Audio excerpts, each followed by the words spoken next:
Hello, kitty cats, and welcome to Tales and Tassels, the show where we chat with burlesque and nightlife performers about their craft, their cats, and how the two worlds collide. I'm your host, Gemma Smith. By day, I'm an animal advocate, and by night, I host the Catsbury, a cat-themed variety show in New York City.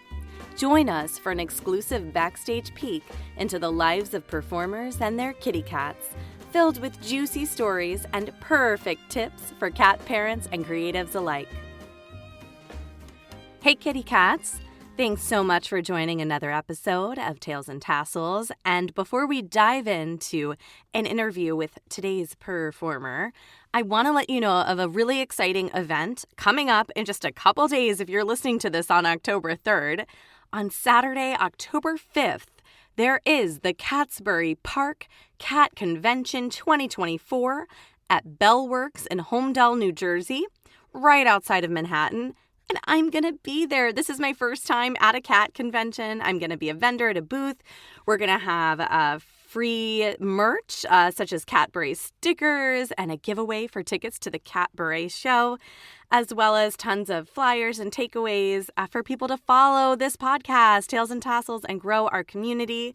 So I just wanted to shout that out. If you love cats and you're in the area, consider getting tickets. It's all day from 11 to 7, and more vendors are being added. By the time you can go to Catsbury Park Cat Convention Instagram to learn more, you'll see everyone who will be there, and that's CP Cat Convention on Instagram. So I'm really looking forward to hopefully meeting some of our listeners. And as always, I just wanted to put out a blanket call for your feedback, for your questions.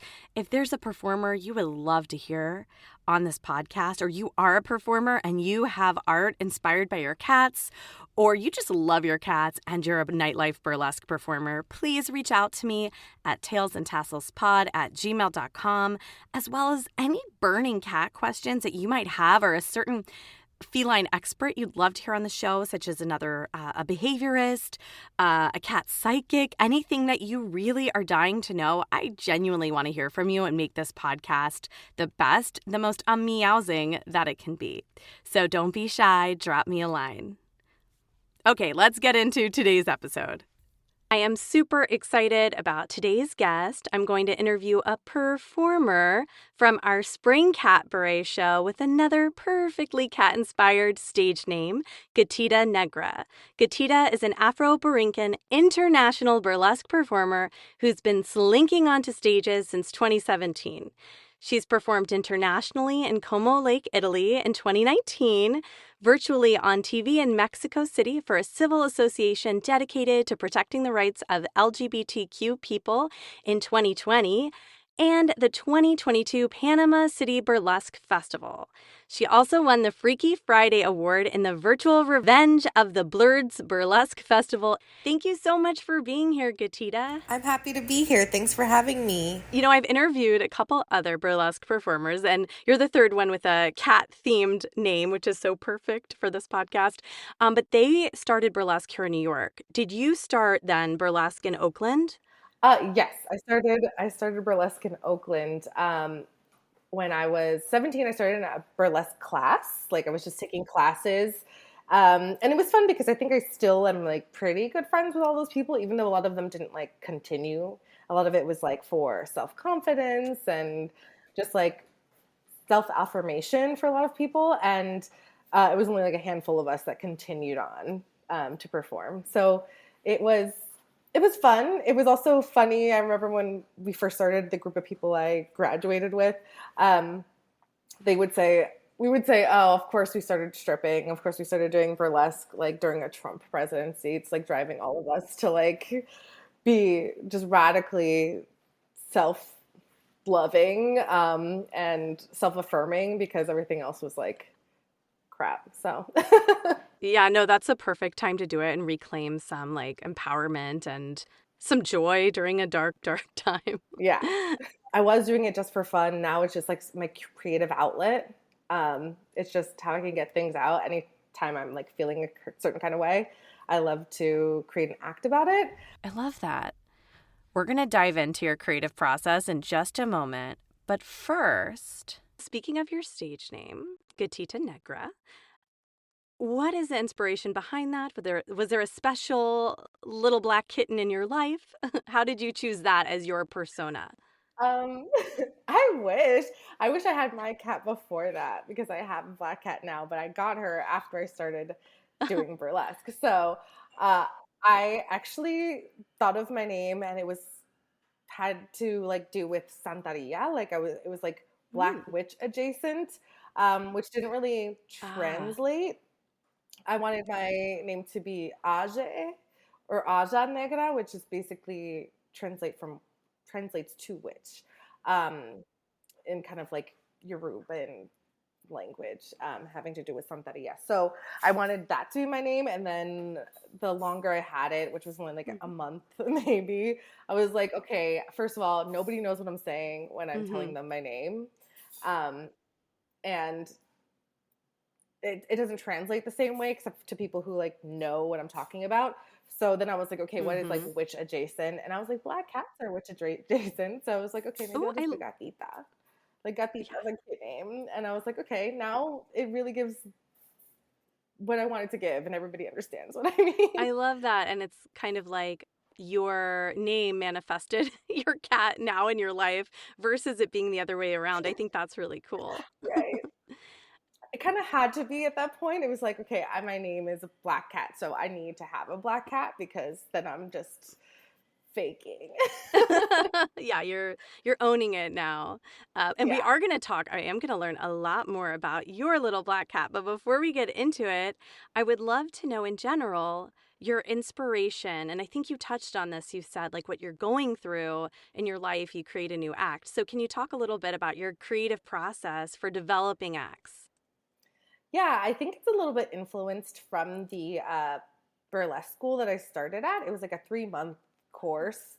So it was just like first was kind of like foundations of burlesque, and then the second was like creating a persona. And then third month was costuming and kind of putting it all together and creating an act.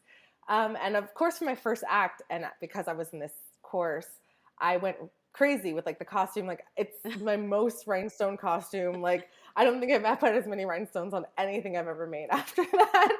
I think because I've just been trying to execute costumes in like a more mechanical kind of way than like embellished kind of way. I want Mm, my reveals to be a certain kind of way rather than like how sparkly I am on stage. I want like the actual entertainment to be in the I reveal. love that. Um, yeah, and so I still have even in the Black Cat act that I did for Mm-hmm. Catsbury back back in April. It it's something that I have the fabric for and have been going to make the costume forever because it's meant to be a lot more mechanical. My tail, which is my boa, is supposed to like come off and go back onto different costume pieces. So I still haven't finished that costume, and it'll be very obviously it's inspired by the Ziegfeld Oh. Follies cat costume. So sparkly, very showgirl, like old school 40s showgirl. So I'm excited to actually do that, except that I've been procrastinating it for like a year. So It's a lot of work, right? I'm not someone who, even though I went to school for theater, I took stage costuming in college a long time ago, but I don't have a sewing machine anymore. So it's a lot of work to create one costume, and I might go to the dry cleaners to have them sew something. But do you construct all your costumes yourself? no, not Okay. completely. I like finding found Mm-hmm. items, and like one of my favorite places to buy something and alter it is like Fashion Nova. Like, yes, I know it's a fast fashion. I don't know if it's. I'm lying to myself, probably telling myself it's not as fast fashion as like Shein, but it probably is. But some of the dresses on there, they're like look really nice and well constructed, but they're only Mm. attached by like a seam, so I just seam rip it and like do the alterations myself. Like I have a Fashion Nova wrap dress that I just undid the seams for the wraps and added snaps, and then put Ooh. sequin fabric that matched the dress on the inside. So the entire inside is very sparkly while the outside is velvet. So it's just like altering found pieces. I'll do that with stuff from Poshmark or the thrift store too. I like just altering things that are already beautiful, and I'm like, okay, that's done pretty much. Let me just fix it up because when I have to do it fully myself, I procrastinate for a year.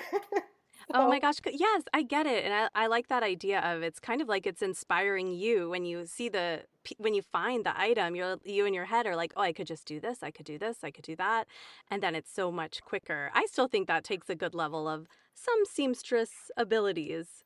I went to a fashion high school, so it was kind of things I've learned back then. It's just some basic sewing, and if I really need to like learn something, I'll look it up. Like I've bought a lot of different presser feet for my sewing machine and switching them out because what I've learned the most after like not doing sewing for a long time is you have to switch everything out if you're switching fabrics and everything. And it's like, yes, it's kind of a lot of work when you're wanting to work on certain things, but if you want an actual like nice stitch, you have to do what the sewing machine recommends. And sometimes I get lazy and I'm like, no, I'm going to keep this needle on even though I'm sewing like organza or whatever, and it just like ruins everything. And I'm like, okay, I needed to switch the needle, okay, or all these other things. So I've just learned to be patient because if you're not patient with sewing, then it just gets frustrating and you just want to walk away from the sewing machine. Yeah, that makes total sense. I like hearing this because I feel like I'd be a similar way, but that there's hope for me. I could do it. I wanted to ask for our listeners on the West Coast, what is the name of the school that you took your burlesque class? Okay, so it's not a burlesque school that's around anymore because the teacher is problematic. Oh no. Okay. Okay, you don't have to name the name. And was rushed. I mean, she wasn't like pushed out of the Bay Area, but she kind of was. She kind of just like fled from the Bay and didn't take accountability. And then, it's one of those situations. Which was kind of annoying because I did like her a lot. Like I always went out with her. I considered her a friend. But then when she just like didn't want to be accountable for any of the things she like definitely did, it was like, okay, well, I'm not going to stay your friend. I'm not going to make excuses for you either. You're just literally not trying to accept anything that everybody's like asking you to accept and just take accountability for. And then she was like, I'm just going to leave. I was like, oh, okay. So one of those. Oh wow. So like that, yeah, that chapter of that burlesque Yeah. school is closed, but you made other Yes. friends And from it. the thing about that is now I find it's more like inclusive. That school is actually kind of exclusive in a way. It gave the people who went to that school kind Okay. of a priority to be at one of the biggest burlesque shows in the Bay. And that was like the biggest problem. Like we were in it, we felt like there was us and them versus like the people who took the school and the people who just came to burlesque by themselves. And it was very like elitist. So that was kind of like us as a group kind of shutting it down, being like it was elitist. It doesn't give people opportunity in the same way. But now I feel like a lot of the Bay Area burlesque people, like you could just DM them most of the time and say like, how much is it to take a class with you if I want to do independent class? Because almost all of them will just do an independent class with people or maybe put together a class. So it's a lot more inclusive where literally if you admire a burlesque performer, just like, hey, do you do any kind of private lessons? I would love to take a private lesson with you, or if you're teaching a class coming up. And most of them will. So that's what's better about it. Oh, I love that. What I like about burlesque and being in shows and producing shows is I like meeting new people and working with new people and the community and like positive energy. And so I'm curious in general, like, so I've never even been to the Bay Area, but what is it? You started pursuing burlesque there, and then I think like a year ago you moved here to New York. What's the difference in like the vibes, the stages, the venues? Yeah, is there a difference? Yeah, well, okay, so the Bay Area is smaller. I mean, it may not be smaller actually, but it feels smaller than New York, and it's something I wasn't prepared for because I grew up in New York, but I've been in the Bay Area I was there for the 13 years or something. So it was like, my entire adult life. And so moving back, not as a teenager to live in New York where things were completely different as an adult in New York, I'm like, oh, okay, this place is like humongous. Like it might seem small, but it's just huge. Um, it takes me longer to get anywhere in New York City than it did in the Bay Area. I was really only going back and forth from San Francisco to Oakland. But the thing is, I would drive to Santa Cruz a lot for shows, and that was kind of like an hour and 30 minutes in a drive, and that was so far down the coast, and it takes me an hour and 30 minutes on the train to get to Brooklyn. So Oh I'm my like, gosh. I know. I know. In New York, you can like not really be that far. I live in Brooklyn and it can take me an hour to get to Park Slope yeah. or wherever. Exactly, Yeah. where I'm like, wow, how did this happen? I don't think I even realized that everything was actually this far away. Um, but the Bay Area is great. And I think the differences are that I did a lot more brunch shows in the Bay Area. It was a lot more, I think, like Hmm. slightly bigger venues, not really slightly bigger changing accommodations. It's kind of the same. You're getting changed in a basement and a bathroom and a kitchen, stuff like that. Um, there are more venues in California that offer you like bigger spaces. Definitely. I think I've only been in one like really big space in a venue in New York, like one time out of the, I don't even know how many times I've performed in New York so far now. So it's similar, but you definitely have like slightly more. Like there was one bar that I've performed in for brunch all the time in the Bay where they like closed off their dance room, kind of like their entire like dance floor. I just put a curtain up, and that was all for the performers, and everybody else had to be like elsewhere. So they'll like shut down a huge part of the bar for performers to get dressed some of the time in like the Bay Area, which is really nice. And they're not like pushing us to the back to the back room or Oh, that's so nice, especially when you have like a big costume with a yeah, big exactly. tail. And, you need some space. Exactly. And I think a lot of people, especially we're all traveling in cars, so we have like bigger suitcases. Here you really have to have the smallest carry-on, if that. That's like the biggest size you could bring all of your costumes. It's like bring the smallest bag. You only have 4 feet by 4 feet for four of you to get dressed. And so I usually have like a bigger suitcase, and I still haven't even bought like a small suitcase. I'm just using like a overnighter bag sometimes and like stuffing everything in there.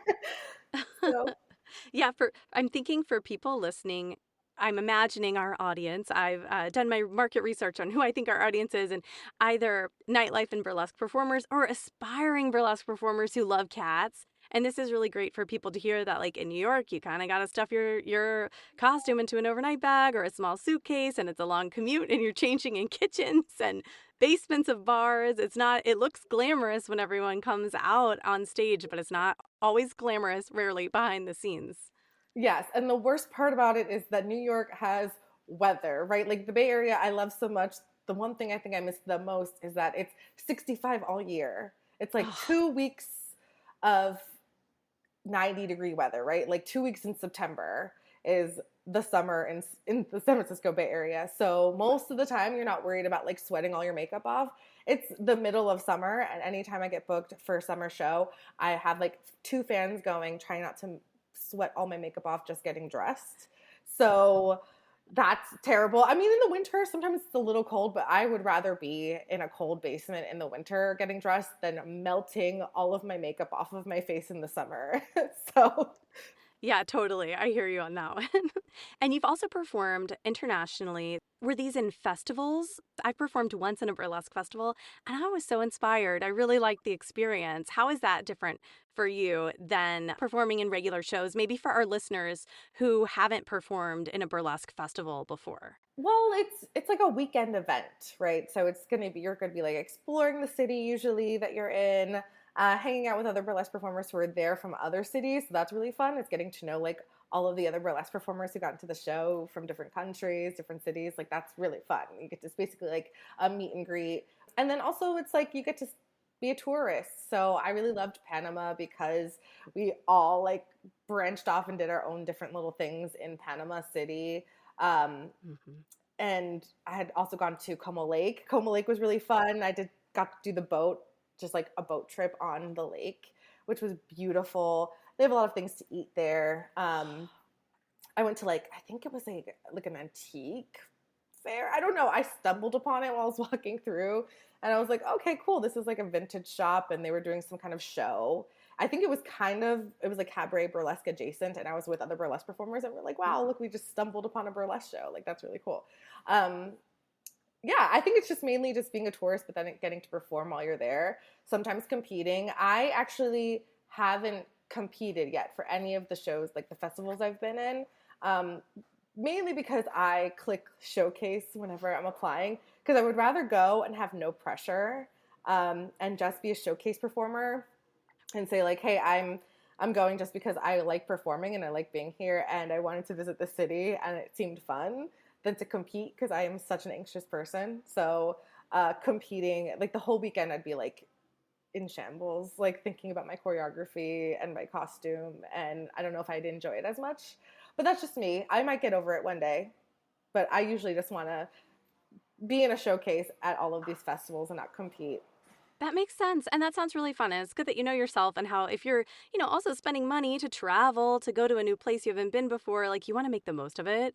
And if you know you're going to be anxious, it makes sense. And it sounds so fun. Like so for people listening who are interested, like this is a really cool part of burlesque where you get to like sightsee and have some community with people you wouldn't meet otherwise. In general, how would you describe your performance style? And the kind of acts that you like to create? Well, I think I'm still very true to my name. Like my name is in Spanish, and I think I started as when I created my persona. It was like a hyperly elevated version of me who like leans into being well, what Puerto Rican person doesn't lean into being Puerto Rican? It's like our whole brand, but it's just me leaning into how Puerto Rican I am, just all the time. So most of my acts are in some kind of Spanish song, salsa song. Um, and are inspired by a lot of the Hispanic, Latina, different showgirls. Because, like, Mexico City used to be like a humongous showgirl capital before the earthquake, the big earthquake in the 80s. So there were so many different resorts there. It was basically Vegas. So they had so many different burlesque shows at these resorts and all of these amazing showgirls that came out of there. So I loved getting inspired by those showgirls. And then like Edie's Chacon, who's like the biggest showgirl from Puerto Rico. Everybody still knows her. She became so famous in America in like the 80s. So I'm inspired by a lot of those showgirls. And my name kind of comes from there as well. I wanted my last name to be Negra because also color, it's a term of endearment in like the Caribbean when you call like a dark skinned woman Negra when you see her. Like let's say a cruise song, esa negra tiene tumbao, like that black woman walks with like a joie de vivre, she got it. So in the Caribbean, it's a term of endearment. So is gatita, they're both kind of a term of endearment. But I wanted it to kind of evoke being like a black woman specifically. So it's multiple layers to my name, but very much Puerto Rican influenced. And so that's my entire burlesque persona is very much influenced by extreme Puerto Rican nationalism, I guess. I love that, and I love that you shared about the showgirls from Mexico City. I didn't know about that. So after this, I know there's so much I have to learn about the history of burlesque and showgirls. I mean, I feel like I'm always learning, and I love that you're so specific about how your heritage influences your burlesque style and what inspires you, and you feel like most yourself and like passionate or just authentic. What do you love the most about burlesque? Because everyone might have a slightly different answer. So I'm curious what you love the most about performing. Um, Probably just the performance of it. I love performing in general. I think so much of my life has just been performing in different ways, and it's fun to me, even when it's performative in a I don't know, a bad way or maybe how other people might think. I love performing in like every aspect of my life, but having command of an audience the way you do in burlesque Mm-hmm. is what I love above everything. It's kind of like you are like putting a spell Yeah. under an entire crowd. And that's what I love about it. Literally, they're all completely attentive on me. And that's why I like to create these more mechanical costumes with bigger reveals because I think the reveals are what like really grasp an audience. Yes, it's being beautiful. Yes, it's being sparkly, but the reveals, that's what burlesque is to me. So I really like to cast a spell on an entire group of people. It's my favorite part of performing. Well, you definitely do. I saw you perform recently at Tabby Twitch's Prime, and I know what you mean about the reveals. As an audience member, I really enjoy like, oh, when is she gonna? I feel like you had a hat, and then at the end, did you cover? I don't want to ruin your reveals, but Yes. I'm always like very excited as an audience member to see how everything plays out. And I actually have been workshopping that. Like I created that act for a show in April, I believe. It was like a black country show, a black country burlesque Oh, show.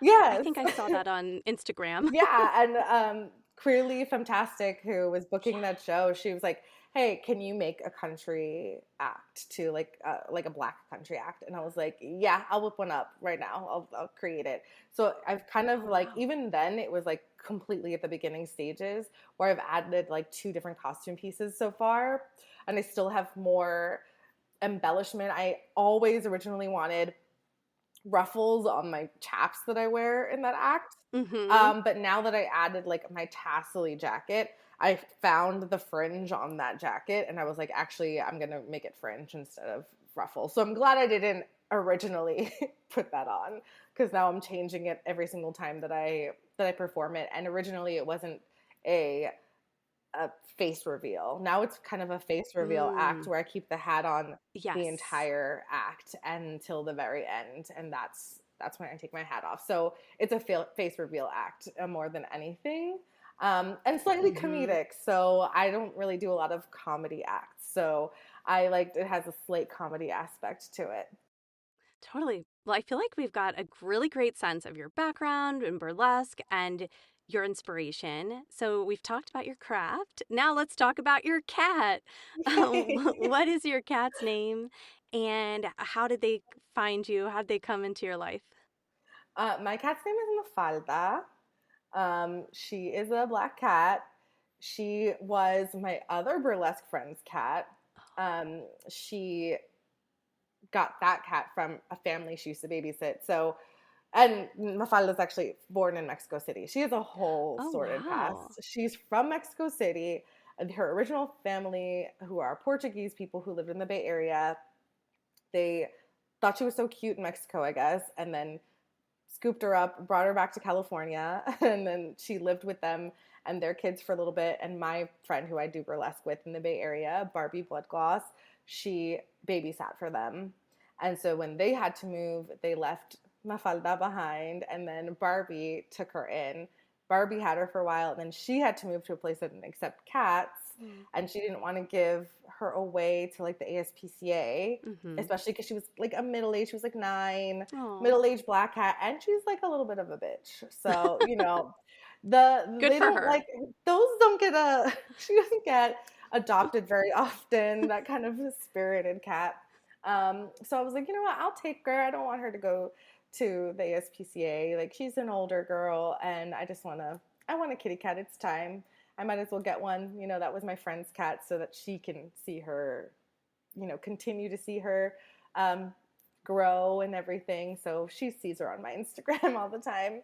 Um, and I love her. She still is a little bitch. She bites me all the time. She loves to bite me. It's her favorite thing ever, even though I spoil her with everything. But she's also the loudest cat I've ever met in my life. She just screams, screams, screams all day. My neighbors must think she's being tortured. As soon as I moved into my house, um, she likes to either go to on the first floor or the third floor, and she just likes to hear her voice echo, I think.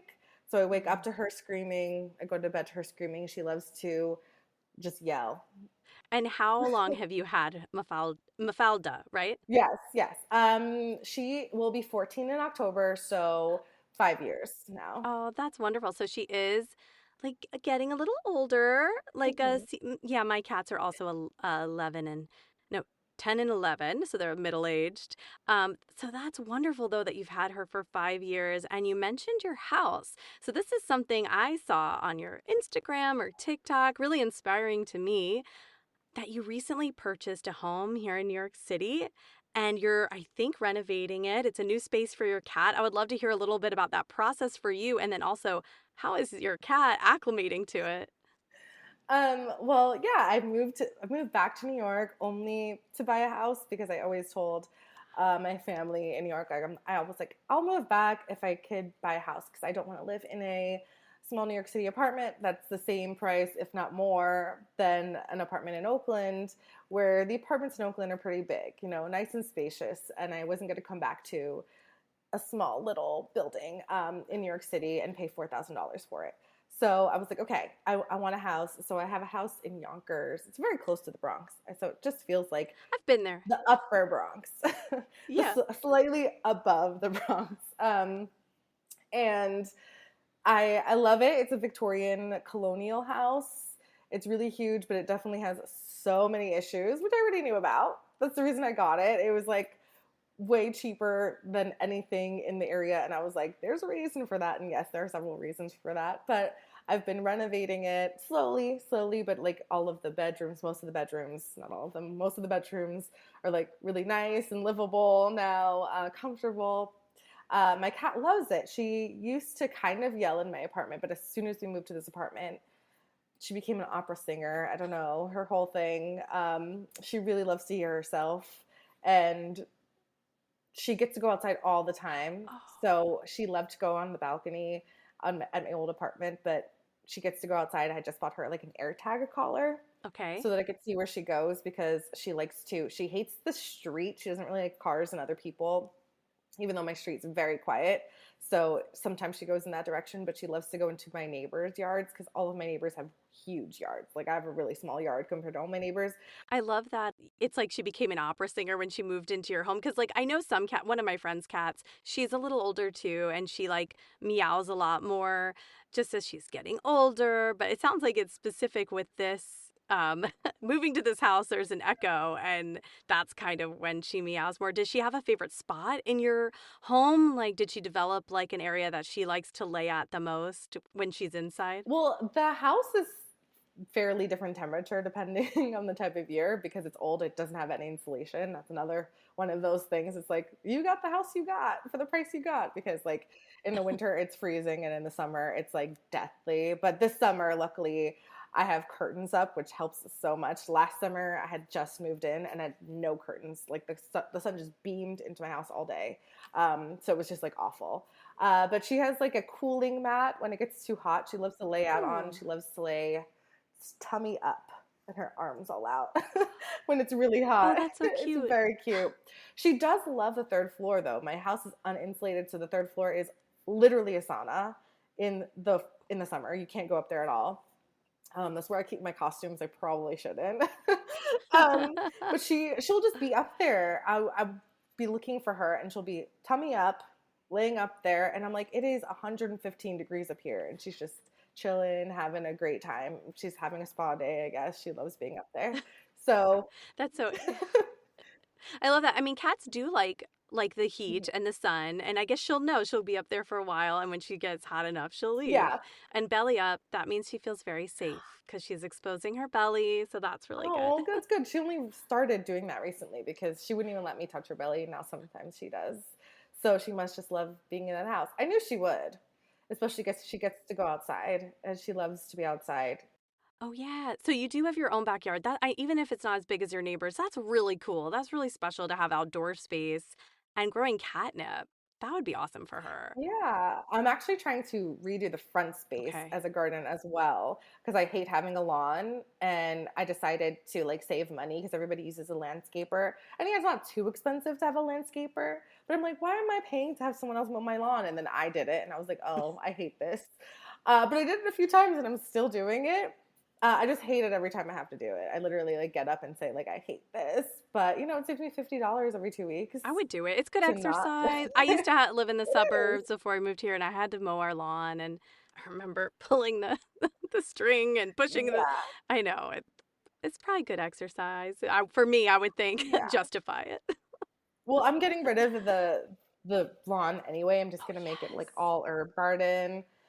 And like bushes and flower bushes and things. I have one lilac tree and it sent up shoots the other day and I literally dug them up as much as the roots as I could get and replanted them Oh, because I looked into like how to like repurpose and grow plants from plants you already have and big shrubs like lilacs send up shoots and you have to watch out for them. So I was like watching for them all year as soon as it became spring and it finally sent up these shoots and I was like, yes, and I dug them up. Then I planted them elsewhere and I'm like hoping that the roots were big enough so that they root all the way in there and create more trees. But yeah, I'm trying to use all of what I already have to kind of landscape my front yard and Then I'll start tilling all of it, which I tried to do by hand months ago, and it took me 3 hours to just get 1/10 of the way done with my yard. So that's not a good idea. If you want to ever till your own garden, don't do it by hand. That's like, it's the worst. It's just get a tiller. Okay, good to know if I ever Just get a till. tiller.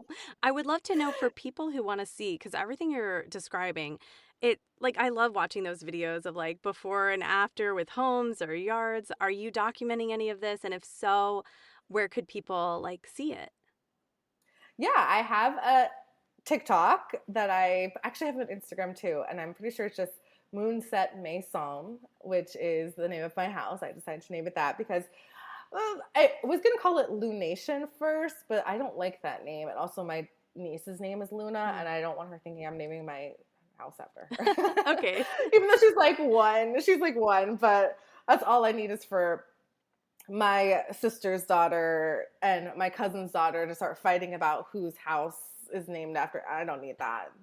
I already know. I have sisters. They're going to start. She's going to be like, that house is named after me because I'm her favorite. And I'm going to, no, I'm not dealing with it. So called it Moonset Maison because the moon and the sun, they both rise and set on the same side of my house. And so it's basically like you get eastern, western sun. So morning and evening. And then also the moon, when the moon rises and all of my windows are open, it's just like moonlight pours into my house. It looks so beautiful. At one point when I first moved in, before I had curtains, I was like, is my light on in here? And it was like, oh no, the full moon's rising and it just looks so gorgeous in here. So I wanted to name it after the moon. I'm also trying to landscape my backyard for a moon garden. So maybe I'll put that on the TikTok as well. So yeah, I'm pretty sure it's just Moonset Maison. Yeah, and I'll look it up and make sure to Yeah. link it in the show notes. That's Okay. so beautiful. I love when people name their homes. I think that's really special. And I wanted yeah. to do it because of how like historically homes were named. And I was like, okay, I want to get like a name plaque or something. I actually wanted to try and open up above my I have to go to the actual historical society first to see how it was Oh, originally. cool. But I have stained glass in my house, and I wanted to see if it had kind of like a transom that maybe had stained glass that was covered up at some point. I wanted to see old pictures of it because I kind of want to get a stained glass name window that says Moonset Maison. If not that, then the number, because the number is easier and probably way cheaper. But I also wanted to take a stained glass class so I could do it myself. I'm really trying to do everything myself, and it's documented in the TikTok. It's difficult. I have to learn everything kind of from other TikToks and just on the internet. But I do have a dad who knows how to do a lot of stuff too. So he has helped me like with plastering and things. I'm going to do it sometime like in the early winter. One of the burlesque performers is clearly fantastic, who I just mentioned before. Her partner had asked me at the end of the show, of one of our shows we did together, if I could like teach them how to do some plastering stuff since I'm like recording it. And I was like, you know what? Maybe I'll just do like a whole event. Well, I'll invite a bunch of people, and I'm like, hey, if you want to learn how to do like basic plastering and stuff that I learned, I'll teach you. Just come to my house. We'll have like a day. Oh, I So love that. I'll be doing that soon. Yeah, keep me posted on that. I'll share it on our Instagram because these things Yeah. that we think, oh, plastering, I can't do that, or like caulking, I said caulk, in the bathroom, like stuff like Yeah. that. Sometimes we depend on other people or, we could do it ourselves. And so I think that's awesome that you're learning that. Oh, but that's one of the reasons I even got in my house. Like, it's kind of a huge thing, and I was like, you know what? I want this house to be like community based in one way or another. So helping people plaster while I'm also learning to plaster and kind of teaching them as I go. I'm like, that's like being very community based. I also wanted to like redo my basement so that it's kind of like a dance studio down there because I have so many friends who teach classes. And I was like, wouldn't it be awesome if I could just have a space that I don't charge my burlesque friends to teach a class? Like, that'd be really cool. So it's really a community-based house, so I'm making it nice for all of my community to come and use it, and so I can have parties, of course.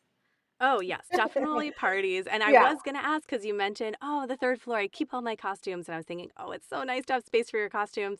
And then now you're thinking the basement could be like a dance space. That's the dream. yeah. That's very cool. Yeah, I really like it's an entire floor I don't use because it's just so unfinished.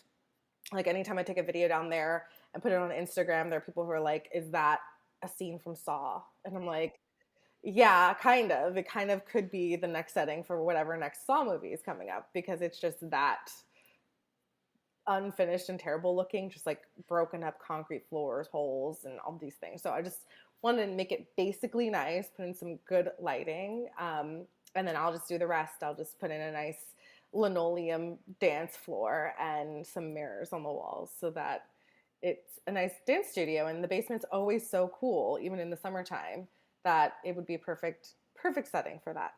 Well, I'm looking forward to seeing your progress as I'm going to make sure I follow you on TikTok.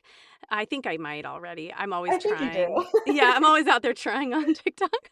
Now it's a part of our episode where our guests share, and you've shared many nuggets, but a piece of advice or a favorite tip for fellow performers and cat parents.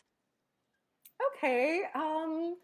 I don't know if I have any tips as a cat parent. I've been told by my family that I spoil my cat too much. Even right now, I'm technically on vacation, but I have a cat cam set up so I could watch her at all times because I'm just so worried about her. So, and she seems fine. She's always fine when I talk to her through the camera, but I'm always so worried about her. So, as a cat tip, I don't know. Cat camera. That sounds like a good. Cat camera. And burlesque tip, always have fun. Always have fun. If burlesque doesn't become fun anymore, do something else. Find some creativity in like a different dance. You might find something from a different kind of like physical outlet that you could bring into burlesque later. I know a lot of people get burlesque burnout and then they don't stop because it's something that was always so fun. And sometimes it becomes not fun when you're doing it a lot, you know, and it's just like any other community. There are people you're not going to like that you're going to be in rooms with, and just have people that you do like who are your community. And when you need to stop, do something else. Like there's so many other ways to have a creative and physical outlet. And sometimes you just need a break and come back, because I've had several times that I've taken breaks from burlesque or couldn't be booked for burlesque a lot because I was working. I worked at a strip club for like, I don't know, 3 years, where I started doing less burlesque shows because I'd rather take shifts on Saturday nights and make tips. It was a lot more lucrative for me. So yeah, I was doing something else, but I was still being very physical. I was still dancing. I was still doing something else, but it also brought a little bit something different too when I was doing burlesque. I think my stage presence became different. And like I said earlier, like I used to do hula. I was on a dance team when I was young. I've done a lot of different kind of dances that kind of still influence the way I dance. And if you're in New York, I haven't gone yet, but I want to take some steps classes, Steps on Broadway. Yeah. I'm here. I see their classes on Instagram all the time. I bought some Capizio tap shoes from Goodwill, and so I'm making a statement now, putting in the universe that I will take a tap class because I have tap shoes, like things like that. Just go and explore other dance because it always influences how you do your burlesque performance and your burlesque choreography for the better, always. I love that. Okay, so what I got from that is it's okay to take breaks. It's okay if you're not having fun anymore, try some other types of movement, dance that bring you joy or that add something different to your life. And yes, take that tap class. I tap dance too. I did growing up, and every year I say, I'm going to take a tap class. So I'm manifesting it for me as well. Maybe we could go. We could both go to Steps on Broadway and we could take a tap class. Or Alvin Ailey. I really want to do an Alvin Ailey class too. Yeah, I saw a concert there this past spring. So good. Amazing. I would love to take a class there. Yes. All right. Well, thank you so much for being here today. And that's a wrap for this episode of Tails and Tassels. So if you have any questions, comments, or just want to say meow, feel free to send us an email at tailsandtasselspod@gmail.com. Thank you for listening, and don't forget to subscribe, rate, and review our podcast. Also, join our community on Instagram at tailsandtasselspod for more updates and behind-the-scenes fun. See you next time, kitty cats.